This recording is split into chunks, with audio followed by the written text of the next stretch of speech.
What happens when a seasoned television host pushes too far and a member of the royal family reaches their breaking point? Today, we're diving into one of the most explosive moments in daytime television history, a confrontation where years of media tension boiled over, leaving everyone speechless. Make sure to hit that subscribe button and share in the comments what you think really triggered this situation, because what you're about to hear is shocking. Prince Harry walked onto the set of the Tamron Hall show with his usual composed demeanor, that familiar, slight smile played across his face as he settled into the plush interview chair. The studio audience greeted him with warm applause, and Tamron Hall welcomed him with her trademark enthusiasm, her voice carrying the practiced warmth that made her a trusted figure in daytime broadcasting.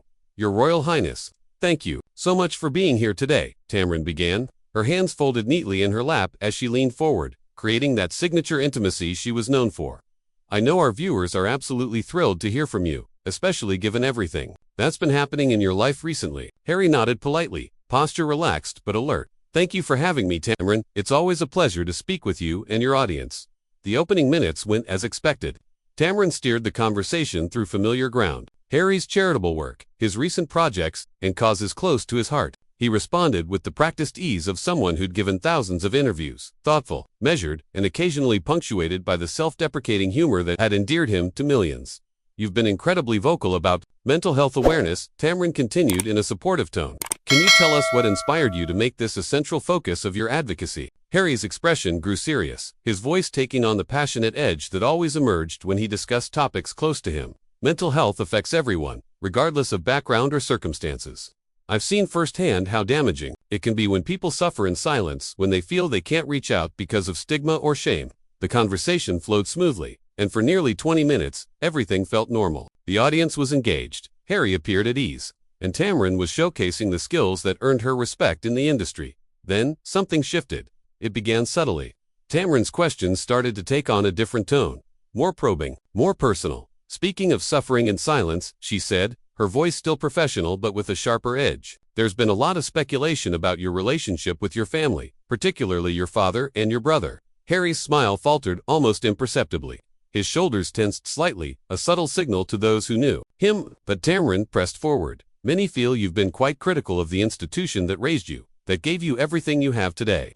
How do you reconcile your public statements with the fact that the royal family made you who you are?" The question hung in the air like a challenge.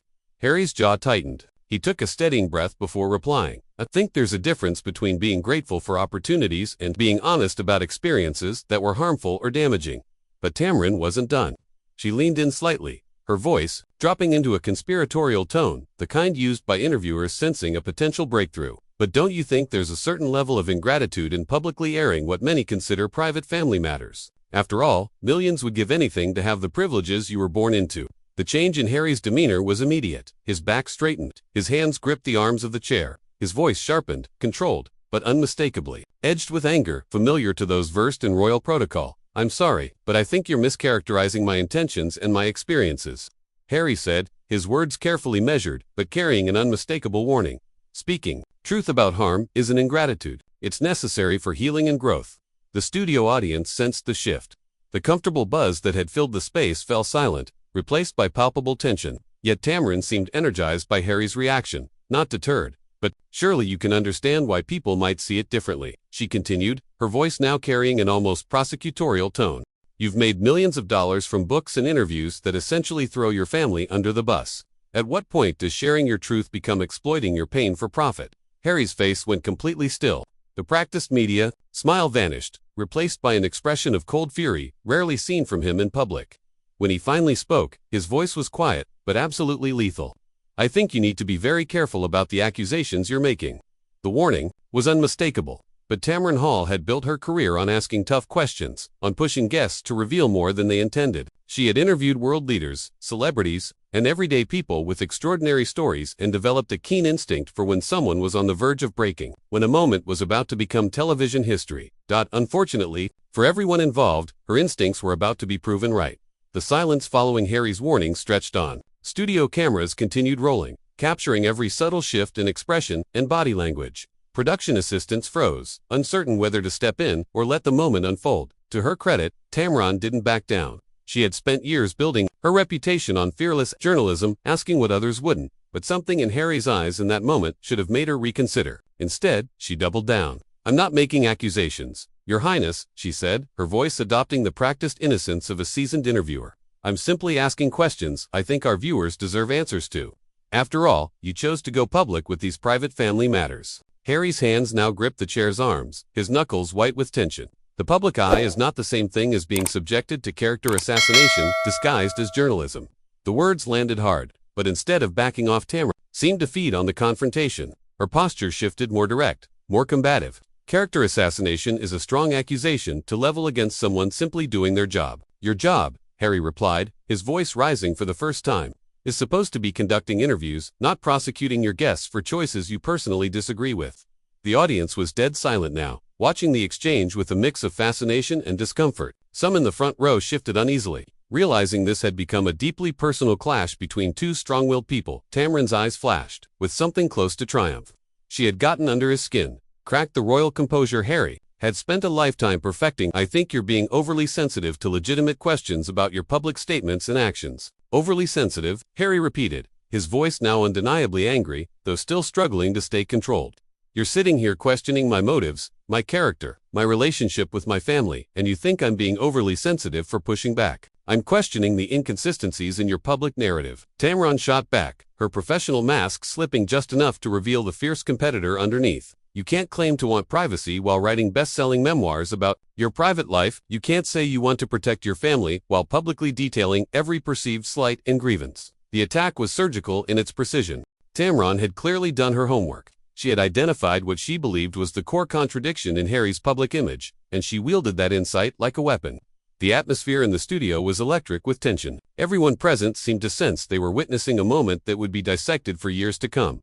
Harry's response was swift and brutal. You have absolutely no idea what you're talking about, he said, his voice now heavy with anger and frustration. You're sitting there making judgments about choices you've never had to make, about pressures you've never experienced, about a life you couldn't possibly understand. Then help me understand, Tamron challenged, leaning forward in her chair, eyes sharp with predatory focus. Explain how someone who claims to value family loyalty can spend years publicly criticizing and undermining the very institution your grandmother devoted her life to. The mention of his grandmother crossed a line. Harry's expression darkened from anger to fury. His composure cracked. Don't you dare, he said, voice low and dangerous. Don't you dare bring her into this. But Tamron was already pressing forward, sensing she had found his breaking point. She's already in it, she replied with icy precision. Every time you criticize the monarchy, every time you portray the royal family as toxic and damaging, you're criticizing everything she stood for, everything she sacrificed, including her own happiness. Harry abruptly stood up, his chair sliding backward. Several audience members gasped audibly. That is enough, he said, his voice cutting through the studio with unmistakable authority. You clearly have no intention of conducting a respectful interview. This conversation is over. Tamron remained seated, but her voice followed him as he reached for his microphone. Running away when the questions get difficult, is that how you handle all your problems? Harry froze, hands still on the microphone clip. The provocation was so blatant that even members of Tamron's own production team looked stunned. One of the cameras zoomed in on Harry's face, capturing the exact moment his composure fully shattered. He turned back, and when he spoke, his voice was quietly full in its restraint. You want to know how I handle my problems? I handle them by refusing to sit here and be insulted by someone who confuses cruelty for journalism and sensationalism for truth. Tamron fired back, now rising to her feet, her voice matching his intensity. And when someone finally holds you accountable, you can't handle the scrutiny. The exchange no longer resembled a television interview. It had devolved into something raw, personal, and explosive. Harry's face was flushed. His breathing came fast and shallow. Tamron stood across from him like a fighter who had landed a brutal hit and was watching to see if her opponent would recover. You don't know anything about my family, my motivations, or my life, Harry said, his voice trembling with restrained fury. And you certainly don't have the right to judge choices you're too small-minded to comprehend. The blow landed. Tamron's face paled, but her voice held steady. Small-minded, for asking the same questions millions of people want answered. No, Harry snapped. For dressing up humiliation as journalism when what you're really doing is trying to shame someone for your own entertainment. The word entertainment hung in the air like a final challenge between two combatants who had long since abandoned any pretense of civility. Harry's chest rose and fell with rapid, shallow breaths. His face was red with the kind of fury that comes only from being pushed far beyond reasonable limits. Tamron stood firm, but even her composure had begun to crack under the pressure of what she had ignited. Entertainment, Tamron repeated, her voice now laced with genuine offense. It was as if Harry had struck something core to Tamron's identity as a journalist. I've spent my entire career trying to get to the truth, trying to ask the questions that matter, she said. The truth. Harry's laugh was bitter, sharp, cutting through the silence of the studio like a blade. You wouldn't recognize the truth if it walked up and introduced itself. What you're doing isn't journalism. It's a public execution disguised as an interview. The production crew was now in chaos. Camera operators scrambled to catch every angle, while producers behind the scenes gestured wildly, unsure whether to cut to commercial or let the scene continue. The studio audience was stunned into silence. Many had their hands over their mouths, shocked by what they were witnessing. Tamron's voice turned defensive, but she still refused to yield. I'm asking legitimate questions about your public statements and actions. If you can't handle scrutiny, maybe you shouldn't have chosen to live your life in the spotlight. Chosen, Harry repeated, his voice cracking with disbelief. You think I chose to be born into a family where every breath I take is analyzed and criticized? You think I chose to grow up under a microscope? To have my mother hounded to death by people exactly like you? The mention of his mother landed like a thunderclap. A visible jolt rippled through the audience. Tamron's face went pale. For the first time, she seemed to grasp that she had gone too far. But Harry wasn't finished. Years of frustration, of being misunderstood, misrepresented, it all came pouring out now, unchecked. You sit there in your comfortable chair, asking pointed questions, making snide comments, thinking you're performing a public service. But all you're really doing is continuing the same toxic cycle that destroyed my mother and has been destroying my family for decades. Harry, I think we should take a break, Tamron said, her voice suddenly softer, perhaps realizing the weight of the moment. No, Harry said, his tone flat and final. We're not taking a break, we're done. Completely done. He ripped the microphone from his shirt so forcefully that the wire came loose. The tear of fabric echoed through the silent studio. This is exactly the kind of predatory behavior I refuse to tolerate anymore. I came here in good faith, expecting a conversation. Instead, I walked into an ambush. Tamron made one last attempt to recover the moment. Harry, please, I think there's been a misunderstanding. If we could just sit down and misunderstanding. Harry's voice rose so suddenly that several audience members flinched. There's no misunderstanding. You knew exactly what you were doing. You planned this. You waited, then went straight for the throat like the vulture you are. The personal attack hit hard. Tamron's face crumpled. For a moment, she looked less like a seasoned TV host and more like someone realizing a terrible mistake. I was doing my job, she said, weakly, but the strength had gone from her voice. Your job, Harry replied, now striding toward the edge of the set, is supposed to involve basic human decency, respect, but I suppose that's too much to expect from someone who's built a career off other people's pain. The studio erupted into chaos. Production assistants scrambled to get out of his way. Cameras tracked his movements. Audience members stood to get a better view of the unprecedented scene. Your Royal Highness, please, a producer called out. Harry didn't acknowledge it. Tamron, seeming to snap out of her shock, called after him. Harry, wait, let's talk about this like adults. Harry stopped, turned. The contempt in his expression was unmistakable. People in the studio audibly gasped. Adults, he said, his voice echoing across the set.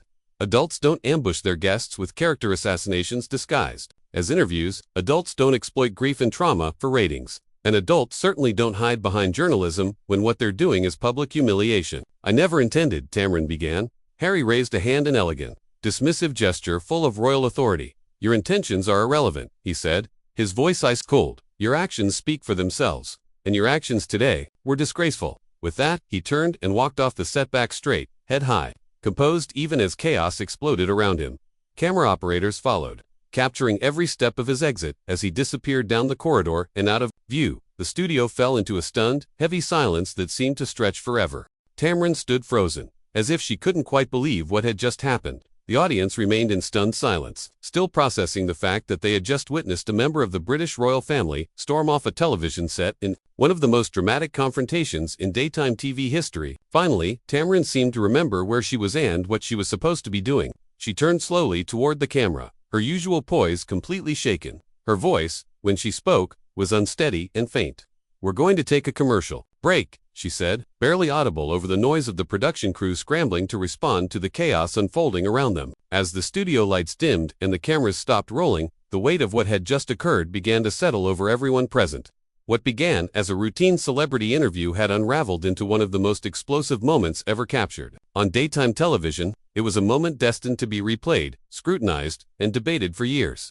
The confrontation had stripped away the polished facades both participants typically presented to the world. For Harry, it was a moment of unfiltered authenticity, a refusal to tolerate what he saw as blatant disrespect. For Tamron, it served as a harsh reminder that even the most seasoned journalists can miscalculate, can mistake confrontation for courage, and provocation for truth. This was one of the most shocking moments in recent television memory. On interview, no one expected to go so far, and one that changed everything for everyone involved. What do you think really triggered Harry's explosive reaction? Was it the questions about his family, the challenge to his intentions, or something deeper that had been building for years? Let me know in the comments below. Ask ChatGPT.